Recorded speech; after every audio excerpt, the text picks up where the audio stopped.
Hello and welcome to our first episode of the new Boxing News television programme. We're a weekly magazine programme, and this week we've got Matthew, Christie and myself, my esteemed colleague at Boxing News, discussing a few of the big issues in boxing currently and the latest magazine. So Matt, let's get underway. There's a lot of fallout last week from the Manny Pacquiao-Timothy Bradley fight. We've covered it in detail in our magazine, and we in fact had Daniel Herbert ringside. How did you see the fight going, and what's your interpretation of the fallout? It was, to me, it seemed like quite an easy fight to score. I think I had it maybe 8 rounds to 4, 117, 113, something like that. Pacquiao looked like a clear winner, but the thing is, I think there's probably generally 90% of people, or I think our magazine did a poll, there was 85% of people thought Pacquiao won. There's still 15% that thought Bradley won, which suggests that however straightforward it seems to score a fight, there's always going to be people that have got different views and different ways of scoring boxing.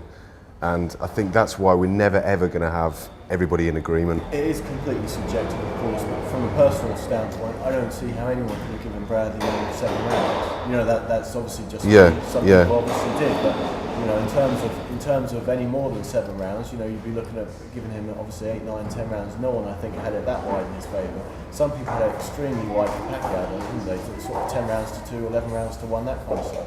Yeah, definitely. And I think that again goes back to how subjective it is. Yeah. Okay. And what do you think this does now for the possibilities of a Floyd Mayweather fight for Manny? To be honest, I mean, I don't know. I mean, I share your opinion now. It's kind of getting tiresome talking about it. I don't think it was that likely if Pacquiao won. I think it's probably still as likely, which is not very much, now that he's lost. It may happen, it may not. I don't know. I think there's more important fights. I think there's more important people coming through that we should focus our attentions on now. If Pacquiao Mayweather happens, then brilliant. But it's lost so much of its lustre over the last few years. When do you think the right time for that fight would have been? I mean, do you agree now, even if it was to happen now, it's too late? In terms of them being at their best. Yeah, I think in terms of it being a super fight like that you could compare to Ali Frazier, or you compare to Hearns Leonard. Yeah, it's gone. That's gone. It could still be an exceptional fight. I think they're both slipping at a similar level, which they're both exceptional fighters, but they're both slipping. So I think it would still make for a really good spectacle. Arguably a better spectacle now than if they were. Yeah. But I think if for it to have had the optimum interest, maybe 3-4 years ago, or perhaps after Pacquiao beat Cotto, I think at that point the drums were being beaten the loudest at that point. I remember when I seem to think the fight was first really being seriously discussed after Pacquiao beating De La Hoya. I still remember that night clearly now. I remember shot in the press room that night, and I mean it was an incredible night, and that was the time when everyone really wanted him to go on and fight Floyd. Because Oscar had beaten Floyd and it was a close fight. And Manny destroyed De La Hoya, who, you know, whether he was weight drained, whether he was finished as a fighter at the time, we will never know the complete answer for sure. But obviously he did an absolute number on De La Hoya that night. Something that Floyd couldn't do. Definitely. And I think obviously that would have been the perfect time for the fight.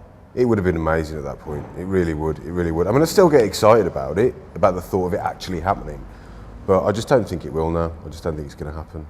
Okay, if it was to happen, who would you favour now? I'd still favour. I don't think it's quite cut and dried as a lot of people are making out. I think Bradley, in the moments that he did have success, showed how Mayweather could have extended success, and I think I'd still pick Mayweather to win on points. But in the Cotto fight, the Cotto-Mayweather fight, in the same respect, Cotto showed that Mayweather isn't quite as elusive as he used to be. Still technically brilliant. Still doesn't enjoy being put under really solid pressure. Exactly. And I think Pacquiao could do it. And it would be. I'd like to see what would happen if Pacquiao tagged him with one, and his hand speed is still there, Pacquiao. I think it's still a fascinating fight, but I'd favour Mayweather. Just going back to the scoring of Pacquiao and Bradley, WBO talking about inquiries, investigations, that kind of thing. Is it that kind of fight that you think merits that kind of scrutiny? Definitely, but it's kind of where, to me, it was perhaps one-sided is too strong a term. But yeah, it certainly merits some kind of scrutiny. But what are the WBO going to do, really? We've seen worse decisions recently. The Abril Rios, for example, that have been, that was a dreadful decision, but there's nothing like that. It's a sticky area when you start overthrowing decisions, you start declaring no contest because the decision is that bad. I think the first, we need to speak. If the judges can sit down and explain exactly, and they can go through the fight and they can explain exactly why they gave that round to Bradley, and it's justifiable, then I think what else can we do? We have to take these judges. Really, we have to take their word. Yeah. Otherwise, we're going into a really, really murky area. Yeah. And I'm not saying that doesn't exist, but it's difficult when boxing is really, really fighting hard for a good public image. Okay. Moving on, obviously there's been a lot of controversy in this country around the proposed fight between David Haye and Derek Chisora. Yeah. Well, it's no longer proposed, apparently it is on, it's July 14th in Upton Park. Yeah. Lots of controversy, lots of bitter talks between the Border Patrol, between Frank Warren, and everyone's been throwing in their tuppence worth, whether it's the WBC, the WBA, the WBO, the EBU, and various factions and individuals. Everyone's got an opinion about it. Yeah. What's yours? I like the fight. First and foremost, I like the fight. I think it'd be an exciting spectacle. I don't think it should go ahead under these circumstances. I can understand to an extent why Frank Warren is saying, that Chisora wasn't looked after in Germany. I can understand why, when the appeal was set, there wasn't an immediate date for it. I can understand that Derek Chisora may have felt in limbo. At the same time, he deserved punishment for his behaviour. David Haye had retired, he hasn't even got a licence.